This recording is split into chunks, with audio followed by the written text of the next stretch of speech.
একটা সময় ছিল যখন আমাদের যারা গুরুজন ছিলেন, মানে বাবা, কাকা, দাদা, জ্যাঠামশাইরা সকাল 10টায় অফিসে যেতেন, আবার 6টা, 7টা কিংবা বড়জোর 8টা, 9টায় তারা বাড়ি ফিরে আসতেন। কিন্তু সময় এখন বদলেছে। কিরকম? এখন বিভিন্ন যে মাল্টি ন্যাশনাল কোম্পানিজ গুলো যেগুলো আছে, মূলত আমেরিকান বা ইউরোপিয়ান যে সমস্ত কান্ট্রিজ গুলো আছে, তাদের অনেকের অফিস আমাদের ভারতবর্ষে আছে। এবং সেখানে আমাদের বহু ভারতীয় ছেলে মেয়ে, বাঙালিরা তো বটেই, সেখানে কাজকর্ম করেন। এছাড়াও বিভিন্ন রকম যে টিভি চ্যানেলস গুলো আপনারা দেখতে পান, সেখানেও কিন্তু দিনের পাশাপাশি মানে সকাল 10টা থেকে রাত 8টা তো কাজ হয়, তারপরেও একটা শিফট আসে, যেটাকে আমরা বলি নাইট শিফট। মূলত সন্ধ্যের থেকে শুরু হয়, সারা রাত জেগে তারা কাজ করেন, আবার সকালবেলা তারা বাড়ি ফেরেন। এই কথাগুলো আপনাকে বলছি কেন, বলার একটা কারণ আছে। কারণ একটা সময় ছিল, কাজের একটা নির্দিষ্ট সময় ছিল, এখন সেটা চেঞ্জ হয়েছে। এখন কেউ ভোর 6টাতে যাচ্ছে, আবার কেউ সন্ধ্যে 7টাতেও কাজে যাচ্ছে। তো ঘটনা হলো এই যে ঘুমের সময়টাও তো চেঞ্জ হয়ে যাচ্ছে। একটা সময় ছিল আপনি অফিসে যেতেন, বাড়ি ফিরতেন, খাওয়া দাওয়া করতেন, ঘুমিয়ে পড়তেন, আবার সকালবেলা অফিসে যেতেন। এটা একরকম রুটিন ছিল।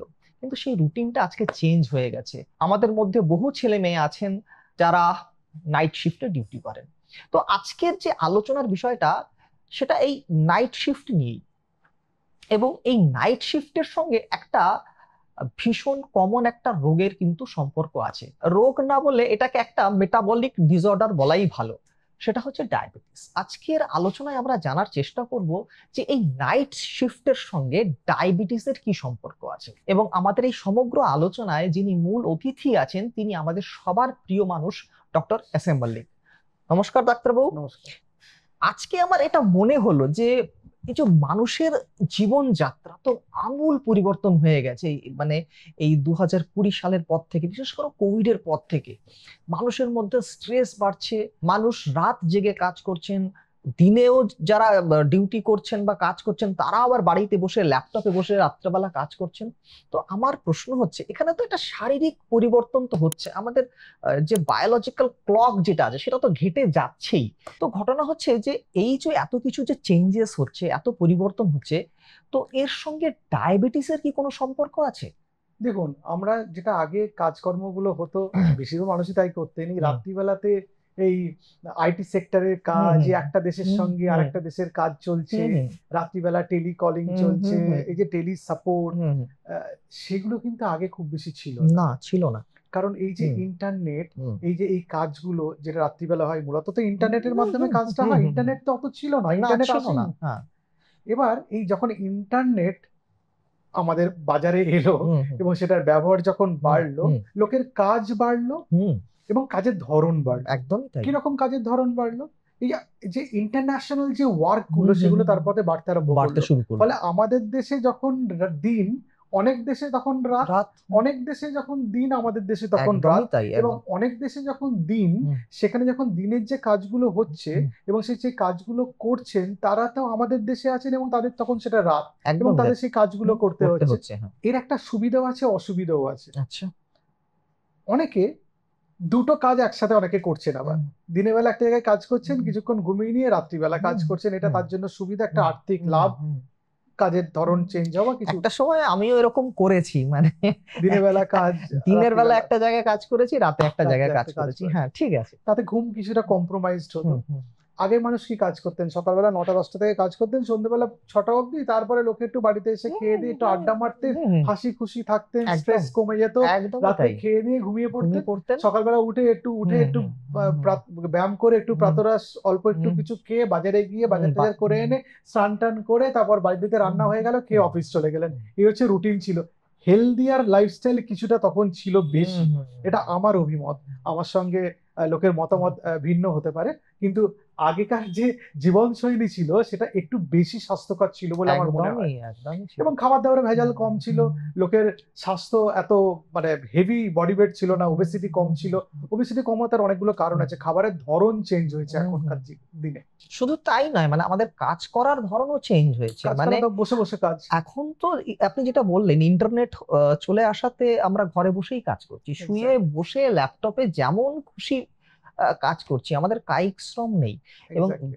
সেকেন্ড থিং হচ্ছে বিভিন্ন এই যে ফুড ডেলিভারি অ্যাপ হয়ে গিয়ে এমন হয়েছে যে এই যে আপনি বাজার যাওয়ার কথা বললেন, সেই বাজার যাওয়াটাও আজকাল কমে গেছে। বিলাসিতা, হ্যাঁ। হ্যাঁ, মানে আপনি ফোনেই বসে ঘরে অর্ডার দিচ্ছেন, আপনার ফুলকপি লাগুক, আলু লাগুক, মাংস লাগুক, মাছ লাগুক বা রেডিমেড খাবার লাগুক, এক্স্যাক্টলি। আপনি নিমেষের মধ্যে মানে পেয়ে যাচ্ছেন। এই ফুড ডেলিভারি যে অ্যাপগুলোর কথা বলতে আমার হুম একটা জিনিস হুম মাথায় এলো।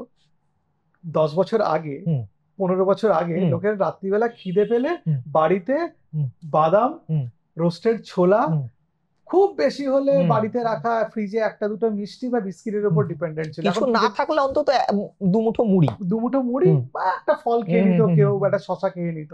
এখন খিদে পেলে লোকের কাছে কিছু বেশি টাকাও আছে, হুম অ্যাপে অর্ডার দিয়ে দিচ্ছি, যে খাবারগুলো চলে আসছে, হুম ডেজার্ট বা বলুন যে রিফাইন্ড হুম কার্বোহাইড্রেট, বেশি পরিমাণে চিনি, তার মধ্যে প্রেজারভেটিভ, নুন, সেগুলো অস্বাস্থ্যকর অনেক বেশি। অনেক বেশি। ফলে লোকের স্বাস্থ্য এখন অনেক বেশি খারাপ হচ্ছে। আমরা আমাদের আলোচনার মেন টপিকটাতে ফিরে যাই, একদম। যে ডায়াবেটিস, এই যে জীবনশৈলী তৈরি হচ্ছে, এতে আমাদের ইনসুলিন রেজিস্ট্যান্স বাড়ছে কিভাবে? আমরা বসে বসে কাজ করছি, আমাদের কায়িক শ্রম কমে যাচ্ছে, তার জন্য আমাদের ইনসুলিন রেজিস্ট্যান্স বেড়ে যাচ্ছে। আমরা অস্বাস্থ্যকর খাবার খাচ্ছি, তার জন্য ওবেসিটি হচ্ছে, একদম। তার জন্য ইনসুলিন রেজিস্ট্যান্স বাড়ছে, তার জন্য ডায়াবেটিস হওয়ার সম্ভাবনা বাড়ছে। শুধু তাই না, আমাদের এই স্ট্রেস হচ্ছে বডিতে, আমরা যে রাত জাগছি অনেক বেশি, রাত জাগার জন্য আমাদের বডিতে কর্টিজল, অ্যাড্রিনালিন বলে দুটো স্ট্রেস হরমোন বাড়ছে। আচ্ছা। তারা আমাদের বডিতে লেপটিন আর গ্রেনিল বলে দুটো হরমোন আছে, যারা আমাদের খাবারের এই স্যাটাইটি, অ্যাপেটাইট এটা কন্ট্রোল করে, সেগুলোর ইমব্যালেন্স করছে। ফলে আমরা অস্বাস্থ্যকর খাবারের দিকে ঝুঁকছি বেশি। অস্বাস্থ্যকর খাবারের প্রতি আমাদের ক্রেভিং হওয়ার সাথে সাথে মোস্টলি রিফাইন্ড কার্বোহাইড্রেটের প্রতি আমাদের ক্রেভিং বাড়ছে, ময়দা এবং চিনি জাতীয় খাবার যার মধ্যে ফাইবার নেই। ফলে সেগুলো খাচ্ছে, সুগার স্পাইক হচ্ছে, ডায়াবেটিস হওয়ার সম্ভাবনা বাড়ছে। সেগুলো খাবার জন্য আমাদের শরীরে ওজন বাড়ছে, ইনসুলিন রেজিস্ট্যান্স বাড়ছে, তার জন্য আমাদের শরীরে ডায়াবেটিস হওয়ার সম্ভাবনা বাড়ছে। শুধু তাই নয়, এই যে কর্টিজল হরমোনটা রিসেপ্টর লেভেল ইনসুলিন রেজিস্ট্যান্স তৈরি করছে। ফলে ইনসুলিন গিয়ে রিসেপ্টরে বাইন্ড করে যে কাজ করবে সেটা ভালো করে করতে পারছে না। ফলে মুশকিলটা হচ্ছে অনেকগুলো জায়গাতে বেশি। যে প্রথম কথা, আমরা এক্সারসাইজ কম করছি, কারণ বাড়িতে বসে ল্যাপটপে রাত্রিবেলা কাজ করছি। ঘুমোচ্ছি কম, কম ঘুমানোর জন্য বডিতে স্ট্রেস বিল্ড আপ হচ্ছে। 3 নম্বর, অস্বাস্থ্যকর খাবার খাচ্ছি। ফলে আর কিছু বলে দেওয়ার বাকি নেই যে কেন রাত্রিবেলা কাজ করলে আমাদের বডিতে স্ট্রেস বা মানসিক চাপ বাড়ার জন্য কেন ডায়াবেটিস বাড়ছে, বা ডায়াবেটিস কেন অনিয়ন্ত্রিত হয়ে পড়ছে। শুধু তাই নয়, এই রাত্রিবেলা কাজ করছি, এসে দিনের বেলা এক্সারসাইজ যে সময় করার কথা সেটা আমি ঘুমাচ্ছি, তো ফলে এক্সারসাইজ করছি না। এক্সারসাইজ না করলে আমাদের বডিতে স্ট্রেস কমবে কি করে, আমাদের ওজন কমবে কি করে, মেটাবলিজম বাড়বে কি করে? শুধু তাই নয়, এই যে ঘুমটা, এই ঘুমটা কিন্তু আবার স্বাস্থ্যকর ঘুম নয়। না, মানে আমরা যেভাবে ঘুমোতে অভ্যস্ত বা বায়োলজিক্যাল ক্লক, ইয়েস, তো সেইটা তো ব্রেক হচ্ছে। আপনার দিনের ঘুম, তাতে লাইট জ্বলছে, কেউ হট করে এসে জানলা খুলে দিচ্ছে, কোথাও কোনো হকার এসে ডেকে যাচ্ছে, কোথাও আপনার কোনো কুরিয়ার এসছে বলে দরজায় নক করছে। এই যে মানে একটা স্বাস্থ্যকর ঘুম, মানে একদম দিনের বেলা ঘুমোতে গেলে আপনার রুমটা সাউন্ড প্রুফ হতে হবে, ব্ল্যাক আউট কার্টেন লাগাতে হবে, মানে ঘরটা পুরো রাত্রের মতো অন্ধকার মিমিক করবে, অন্ধকারের মতো। প্লাস বাড়ির সবাইকে অ্যালার্ট থাকতে হবে যে দুমদাম ঘরের মধ্যে ঢুকে গিয়ে আপনার ঘুমটা না ভাঙিয়ে দেয়। ফলে মুশকিল, খুব কঠিন একটি কাজ। সেটাকে মেনটেন করেই ডায়াবেটিসটা কন্ট্রোল করতে হয়। শুধু তাই না, এই যে কম অ্যাক্টিভিটি হচ্ছে এবং রাত্রিবেলা যে খাবার খাওয়া, একটা অন্য টাইমে রাত্রিবেলা ডিনার খেতে হচ্ছে, ওষুধ খাবার টাইমের alteration, lack of physical exercise, বারবার রাত্রিবেলা ঘুম পেয়ে যাচ্ছে, উঠে কফি খাচ্ছি এবং তার জন্য স্মোক করছি, তার জন্য বডিতে স্ট্রেস বাড়ছে, তার জন্য ডায়াবেটিস অনিয়ন্ত্রিত হয়ে পড়ছে। মানে এটা তো স্বাভাবিক, মানে এটা ভীষণ স্বাভাবিক। মানে মানে যেভাবে সাইকেলটা চলছে এবং আপনার যা লাইফস্টাইল তৈরি হয়ে গেছে, এতে ডায়াবেটিস হবেই। মানে এগুলো তো মানে ভীষণ কমন একটা বিষয়। কিন্তু যেটা কথা হচ্ছে যে আমাদের বহু দর্শক যারা আছেন, যারা বিভিন্ন আইটি কোম্পানিতে কাজ করছেন বা যারা নাইট গার্ডের কাজ করছেন, নাইট শিফটে ডিউটি করছেন, সেটা আপনাদের প্রফেশনও আছে, আইটি প্রফেশনও আছে, মিডিয়া প্রফেশন যারা আছে তারাও আছে, পুলিশে যারা আছেন তারা, তাদের এই জিনিসটা করতেই হয়। তো এখন কথা হচ্ছে, তারা তো এই কাজটা ছাড়তে পারবেন না। তো তারা কিভাবে মানে এই ডায়াবেটিস হওয়াটা আটকাবেন তারা? আচ্ছা, প্রথমেই আমি একটা কথা আপনাদের বলে দিই, একটা ইনফরমেশন দিয়ে দিই, যে নাইট শিফটে কাজ করলেই ডায়াবেটিস হবে না, না, স্ট্রেস হলেই ডায়াবেটিস হবে না। হ্যাঁ, আপনার ডায়াবেটিস হওয়ার জন্য আপনার জেনেটিক কিছু প্রিডিসপোজিশন থাকতে হবে, হুম। আপনার ফ্যামিলি একটা হিস্ট্রি থাকতে হবে, আপনার লাইফস্টাইল খারাপ হতে হবে অত্যন্ত, হুম, এবং আপনার ডায়াবেটিস হওয়ার জন্য আর যা যা রিস্ক ফ্যাক্টরস গুলো থাকা সেগুলো থাকতে হুম, হবে। এই যে নাইট শিফটেতে কাজ করতে আমাকে হুম, হবে, নাহলে হুম। খাবো কি কাজ না সত্যি করলে? তো তাই, সত্যি তাই। তাহলে বাঁচবো হুম, কিভাবে? নাইট শিফটে কাজ করতে গেলে যে ডায়াবেটিস যাদের আছে বা যাদের ডায়াবেটিস হওয়ার সম্ভাবনা বেশি, ফ্যামিলি হিস্ট্রি আছে, বাবা মার ডায়াবেটিস আছে, বা বাবা মা কারো একজনের ডায়াবেটিস আছে, বা ওজন খুব বেশি, বা হাই ব্লাড প্রেশার, কোলেস্টেরল বা থাইরয়েডের প্রবলেম আছে, বা অবস্ট্রাকটিভ স্লিপ অ্যাপনিয়া আছে, বা যখন তিনি জন্মগ্রহণ করেছিলেন তার মায়ের জেস্টেশনাল ডায়াবেটিস ছিল, এইসব ক্ষেত্রে তো ডায়াবেটিস হওয়ার সম্ভাবনা বেশি। তো তাদের আমি বলি যে রাত্রিবেলা কাজটা অত্যন্ত প্ল্যান্ড ওয়েতে করুন। কাজ তো আপনাকে করতে হুম, হবে, হুম, ডিনারটা একদম টাইমে করুন। হুম, কাজ করতে করতে ব্রেক পেলেই উঠে গিয়ে একটু ওয়াকিং, একটু স্ট্রেচিং করে হুম, নিন। হুম, যখন রাত্রিবেলা টানা 6 ঘন্টা 8 ঘন্টার কাজ করছে, নিশ্চয়ই টানা তো আর 6 ঘন্টা 8 ঘন্টা কাজ করা হুম, হয় না, না, মাঝখানে একটু ব্রেক পাওয়া হুম, যায়। হুম, প্রচুর কফি না খেয়ে একটু জল পান করুন। হুম, আপনি একটু উঠে হেঁটে নিন, একটু স্ট্রেচিং করে নিন, একটু চোখ বন্ধ করে মেডিটেশন করে নিন 3-4 মিনিট। ব্রেকে ব্রেকে এগুলো করুন। ওষুধ খাবার টাইমে ওষুধ খেয়ে নিন। খাবারটা যেটা খাবেন সেটা এমন বেশি পরিমাণে খেয়ে নেবেন না, অল্প করে খাবার বারবার খান। বাড়ি থেকে খাবার ক্যারি করুন। হেলদি স্ন্যাক্স রাখুন, রোস্টেড হুম। ছোলা বা একটু বাদাম বা একটু ফল, হেলদি স্ন্যাক্স রাখুন, খিদে পেলে যাতে ওগুলো খেতে পারেন। মানে খিদে পেলে এমন নয় যে আপনাকে চিপস খেতে হবে, না, আপনাকে কোল্ড ড্রিঙ্ক পিৎজা খেতে হবে। অর্ডার দিয়ে আনাতে হবে, কোল্ড ড্রিঙ্কস খেতে হবে। মানে খিদে পেয়েছে মানে আপনাকে বুঝতে হবে যে আপনাকে শরীরে হেলদি কিছু দিতে হবে। এক্স্যাক্টলি, এমনিতেই আপনি রাত জাগছেন, তারপর আনহেলদি খাবার দাবার যদি ইনক্লুড করেন, তাহলে তো সমস্যা তৈরি হবেই। এক্স্যাক্টলি। এবং সমস্যা শুধু তৈরি হবার না, এই যে এটা ক্যারি ফরওয়ার্ড হয়ে যায়, হুম, এগুলোকে বলি আমি শারীরিক পাপ। হুম, মানে আপনি যে রাত্রিবেলা চিপস খেলেন আর এক প্যাকেট চিপস আর কোল্ড ড্রিঙ্ক খেলে মানে আপনার বিরাট কিছু ক্ষতি হয়ে গেল তা হুম, না, হুম, কিন্তু কিন্তু এগুলো অত্যন্ত অ্যাডিকটিভ, এগুলো হুম, নেশার পর্যায়ে চলে নেশার যায়। পর্যায়ে চলে প্রত্যেক যায়। দিন দেখবেন হুম, আপনি খুব সচেতন থাকলেও হুম, দেখবেন হুম, সপ্তাহে 4 হুম, দিন খেয়ে ফেলেছেন হুম, অস্বাস্থ্যকর খাবার, হুম, সেটা শরীরের জন্য খারাপ। হুম, এবং যাদের ইনসুলিন নিচ্ছেন, তো আপনি ইনসুলিন নিয়ে ভুলে গেছেন ইনসুলিন নিয়েছেন, খাবার খেলেন না, ফোনে ব্যস্ত হয়ে গেলেন, কাজ হুম, করছে, হুম, হুম, হাইপোগ্লাইসিমিয়া হয়ে যেতে পারে। তো সুগার যেমন বেড়ে যাওয়ার সম্ভাবনা আছে, যারা কিছু কিছু এমন ওষুধ আছে যেগুলোতে সুগার ফল করে, সালফোনিউরিয়া গ্রুপের ওষুধ বা মেগলিটিনাইড বা ইনসুলিন, তাদের ক্ষেত্রে তো হাইপোগ্লাইসিমিয়া হতে পারে। তাদের সচেতন থাকতে হবে যে হাইপোগ্লাইসিমিয়া না হয়ে যায়। এবং আহ, সঙ্গে খাবার রেখে দিতে হবে, যদি কখনো হাইপোগ্লাইসিমিয়ার সিমটম থাকে যাতে খাবারটা খেয়ে নিতে পারেন। এবং সবসময়, আমি সব সময় বলি যে আপনার ডায়াবেটিস থাকলে পকেটে এমন কোনো কার্ড রাখুন, যদি আপনার কোনো অঘটন ঘটে, আপনি অজ্ঞান হয়ে যান বা কিছু, যাতে লোকজন আইডেন্টিফাই করতে পারে আপনি ডায়াবেটিস, তাহলে আপনার আরো বেশি ক্ষতি হওয়ার সম্ভাবনাটা কমে যাবে। একদমই তাই। আচ্ছা, এখানে আপনি একটা ঘুমের কথা হচ্ছিল, মানে কিভাবে আপনার ঘরটাকে আপনি তৈরি করবেন যদি আপনি দিনের বেলা ঘুমাবেন। তো সেখানে আমরা মাঝখানে অন্য বাইপাস করে চলে বাইপাস গেলাম। করে অন্য আলোচনায় ঢুকে গেছিলাম। তো আমার মনে হয় এটাও একটা ইম্পর্টেন্ট বিষয় যে আমি আমার যে ঘরে আমি ঘুমাবো সেই ঘরটা আমার কেমন হওয়া উচিত, এনভায়রনমেন্টটা কেমন হওয়া উচিত, এবং আমাদের বাড়ির লোককে মানে কতটা অ্যাওয়্যার হওয়া উচিত যে একটা ছেলে বা তার মেয়ে ঘরে এসছে, সে ঘুমোচ্ছে, তাকে কতটা সতর্ক হতে হবে এবং ঘরের এনভায়রনমেন্টটা কেমন হতে হবে, সেই ব্যাপারে যদি মানে আলোচনা করেন একটু। এই ঘুমের ঝামেলাগুলো হুম, সবচেয়ে বেশি গন্ডগোলের হয় যাদের প্রত্যেক দিন নাইট শিফট নেই। হুম, হুম। সপ্তাহে 3 দিন 3 নাইট, দিন, তিন হ্যাঁ। দিন হুম, আফটারনুন, তিন হুম, দিন মর্নিং ডিউটি, হুম, তাদের ক্ষেত্রে সবচেয়ে হুম, ঝামেলাটা হুম, হয়। কারণ তারা ঘুমের টাইমটা, বডি ঠিক হয় না, বায়োলজিক্যাল ক্লকটা হুম, সেট হয় না। সেট হয় না। ক্যাবিন ক্রু, হুম, বিমানের যে ফ্লাইটের হুম, মধ্যে যে অ্যাটেন্ডেন্টরা থাকেন তারা, হুম, পুলিশের হুম, প্রত্যেকদিন নাইট থাকে না, হুম, ডাক্তারদের শিফটে থাকে, হুম, মিডিয়ার লোক হুম, প্রত্যেকদিন নাইট হুম, থাকে না, এরা পড়েন বেশ হুম, ঝামেলা। একদমই তাই।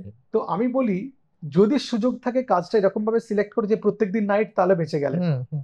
যাদের এই সমস্যাগুলো আছে তারা বলি আমার ফিক্স মনে হয় এই অর্গানাইজেশন গুলোকেও এই ব্যাপারে একটু নজর দিতে নজর হবে। দিতে মানে হবে। আপনি এরকম করতে পারেন না যে একদিন নাইট, পরের দিন ডে, আবার নাইট, আবার এইভাবে মানে তার স্বাস্থ্যের ক্ষতি হয়ে যাচ্ছে আপনার। এক্স্যাক্টলি। মানে আপনি যদি কাউকে দিয়ে নাইট করাতেই চান, আপনি একটানা তাকে 1 সপ্তাহ নাইট দিয়ে দিন, তারপর আবার 1 সপ্তাহ দিনে এক্স্যাক্টলি, আমি দিনে সেটা রাখুন। তো সবসময় বলি। হ্যাঁ। আর টাইমটা ফিক্স রাখা, হুম। একদিন সকাল 6টায় ঘুমোচ্ছেন, পরের দিন সকাল 8টায়, পরের দিন সকাল 10টায়, ঘুম আসবে না আপনার। না, আর আসবে না। ঘুম আসলেও ভেঙে যাবে। হুম, ঘুমের প্রবলেমটা 3 রকমের হয়। একটা হচ্ছে difficulty in falling hmm, asleep, hmm, hmm. মানে ঘুম আসতে দেরি। আসতে দেরি। 2 নম্বর হচ্ছে frequent break in the sleep, মাঝে মাঝে ঘুম ভেঙে যায়। হুম, আর 3 নম্বর হচ্ছে আর্লি মর্নিং অ্যাওয়েকেনিং। হুম, সকালবেলা অনেক তাড়াতাড়ি ঘুম ভেঙে যাচ্ছে আর ঘুম আসছে না, হুম, হুম, প্যাঁচার মতো তাকিয়ে আছে, 3টেই ঘুম ভেঙে গেছে, হুম, বা সকাল 8টায় ঘুমিয়েছে 10টায় ঘুম ভেঙে গেছে আর ঘুম হুম, আসছে হুম, না, ফিনিশড সারাদিন, হুম, তার শরীরে আর কোনো এনার্জি থাকবে না। একদমই। যেটা করতে হবে, রুমটা যতটা সম্ভব শব্দ নিরোধক রুম করতে হবে, সাউন্ড প্রুফ হুম, যতটা সম্ভব। হুম, সবাই তো আর লাখ লাখ টাকা খরচা করে সাউন্ড প্রুফ রুম না, বানাতে পারবে না, যতটা সম্ভব হুম, বাড়ির মধ্যে কলিং বেল অফ করে দিতে হবে যখন হুম, ঘুমাবে। লোকে দরজায় নক হুম, করলে হুম, তার সাউন্ডটা অতটা কানে পৌঁছয় না হুম, যতটা ট্যাঁ করে ট্যাঁ কলিং করে, বেল হ্যাঁ, বেজে যাবে। হ্যাঁ, হ্যাঁ, 3 নম্বর ব্ল্যাক আউট কার্টেন, হুম, কালো পর্দা লাগাতে হবে দরজাতে বা জানলাতে। হুম, মশারি পাওয়া যায় হুম, কালো, আচ্ছা, আলো কম ঢোকে, আচ্ছা, পুরো রাতের মতো হয়ে যাবে মশারিটা আচ্ছা, ভেতরটা আচ্ছা, বিছানাতে, আচ্ছা, এরকম চারপাশে আমার, আলো আছে, হ্যাঁ, পাওয়া যায়। আচ্ছা, এই আমার জানা ব্ল্যাক ছিল আউট না। কার্টেন বলে ওটাকে। আচ্ছা, অথবা চোখে হ্যাঁ, কালো পর্দা ব্লাইন্ড ফোল্ড কিনতে পাওয়া হ্যাঁ, যায়, কিনতে পাওয়া, এটা সেটা জানি। সেটা দেখা এটা যায়, খুব এফেক্টিভ, খুব মানে এফেক্টিভ, খুব সস্তায় হয়ে যায় খুব এটা। সস্তায় হয়ে হ্যাঁ, যাবে। হ্যাঁ, আর কানের হচ্ছে হুম, ইয়ারবাড, যেগুলোর কানে হাওয়া আওয়াজ কম হুম, ঢুকবে, হুম, এইটা একটা পদ্ধতি। হুম, 2 নম্বর, আপনার সঙ্গে আগের দিনই কথা হচ্ছিল ওই হুম, হোয়াইট নয়েজ হুম, নিয়ে, হুম, সেইটা ইউজ করা হুম, খুব ভালো হুম, ঘুম আসতে হুম, সাহায্য হুম, করে। এসে একটু গরম জলে চান করা, হুম, রুমটা একটু ঠান্ডা হলে ভালো, যদি এয়ার কন্ডিশন থাকে ভালো, যদি না থাকে যেন ভেন্টিলেশন হুম, থাকে, কিন্তু ভেন্টিলেশন করতে গেলে জানলা খুলে রাখতে গেলে হর্ন ঢুকবে ঘরে, সেটা একটা মুশকিল। হুম, যারা রাত্রিবেলা কাজ করছেন তাদের রুমটা এয়ার কন্ডিশন হলে জানলা টাইটলি বন্ধ করে হালকা এসি চালিয়ে ঘুমাতে পারবে, যদি সম্ভব হয়, যদি হুম, হুম, সেটা অ্যাফোর্ড করার সুবিধা হুম, হয়। আর ঘুমোতে যাওয়ার আগে রাতে সারা রাত কাজ করেছেন, প্রচন্ড খিদে পেয়েছে বলে পেট ঠুসে ব্রেকফাস্ট করলে হবে না, কিন্তু সকালবেলা অল্প ব্রেকফাস্ট করতে হবে, ঘুম থেকে উঠে তারপরে আপনি খান মেন খাবারটা। ঘুমানোর সময় মোবাইলটাকে আপনাকে সাইলেন্ট মোডে দিয়ে মোবাইলে দিয়ে যেতে সাইলেন্ট, হবে। মোবাইল ফোন হ্যাঁ, বাজলে হ্যাঁ, ঘুমটা একদম চটকে যাবে। ইম্পর্টেন্ট হচ্ছে যে আপনি এই ঘুম থেকে উঠে মোবাইল ফোন নিয়ে আর টিভি নিয়ে বসে গেলেন কিনা, ওই সময়টা আপনাকে এক্সারসাইজ করতে হবে না, ডায়াবেটিস কন্ট্রোল হবে কি করে? আপনার তো রাত্রিবেলা এক্সারসাইজ করার টাইম নেই, সকালবেলা আপনি অফিস থেকে এসে টায়ার্ডে ঘুমিয়ে পড়েছেন, তাহলে ব্যায়ামটা কখন করবেন? ঠিকই। সে ব্যায়ামটা করতে হবে ওই ঘুম থেকে উঠে বিকেলের দিকটা, তারপরে আপনি একটু ফ্রেশ হন, চান টান করুন, আপনার কাজকর্ম থাকলে সেটা করে তারপর আবার অফিসে রাত্রিবেলা চলে যান। একদম। তাতে অনেক অর্গানাইজড ওয়েতে আপনি দিন কাটাতে পারবেন, এবং ডায়াবেটিস কন্ট্রোল হওয়া অনেক সুবিধা হয়ে যাবে। তাহলে মোটামুটি বুঝতে পারলাম যে একজন মানুষ যদি রাতে ডিউটি করেন, তাহলে তার ঘুমের প্ল্যানিং কি হওয়া উচিত, তার কাজের প্ল্যানিং কি হওয়া উচিত, এবং ওভারঅল ডায়াবেটিসের জন্য তো আলাদা চিকিৎসা আছেই। তো তারাও নিশ্চয়ই চিকিৎসকের কাছে পৌঁছবেন। থ্যাংক ইউ ডাক্তারবাবু, এত সুন্দর একটা টিপস আমাদের সঙ্গে শেয়ার করার জন্য। তো যে সমস্ত বন্ধুরা বা সাবস্ক্রাইবাররা আমাদের এই ভিডিওটি দেখলেন, তারা আশা করি বুঝতে পারলেন যে নাইট শিফটের সঙ্গে ডায়াবেটিসের কি সম্পর্ক, এবং যদি আপনারা নাইট শিফট করতে বাধ্য হন, তাহলে আপনারা এই যে বিষয়গুলোকে কি করে ম্যানেজ করবেন সেটা আপনারা জানতে পারলেন। তো যদি আমাদের চ্যানেলটি ভালো লেগে থাকে বা আমাদের এই আলোচনা যদি আপনাদের ভালো লেগে থাকে, তাহলে আমাদের চ্যানেলটিকে লাইক করুন, সাবস্ক্রাইব করুন, এবং আপনার যারা নিকটতম বন্ধু বান্ধব আছে তাদের মধ্যে একটু শেয়ার করে দিন। আজ এ পর্যন্তই। আবার নিশ্চয়ই এরকম একটা উপকারী ভিডিও নিয়ে আমরা অন্য কোনো দিন আসবো। আজ এই পর্যন্তই। নমস্কার।